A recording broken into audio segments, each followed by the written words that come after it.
Every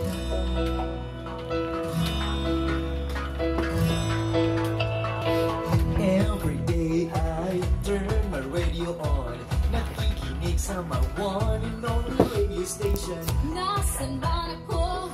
Isa lang ang radyo ko, dahil more talaga dito sa ating paborito. More tawanan, more tugtugan, more kwentuhan, more kulitan, more kakilala, more kaibigan. Basta kaya, more kasiyahan. Ano man ang ginagawa, sino man ang iyong kasama, kami ang iyong more kada, sa mang sulok ng bansa.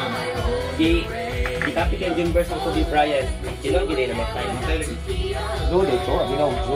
Bambaaw. Yung mama, yung anak na yun, sabay daw niya yung anak.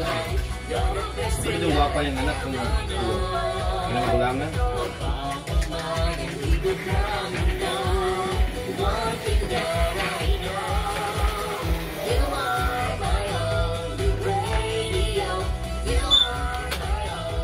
Ganda lang gabi.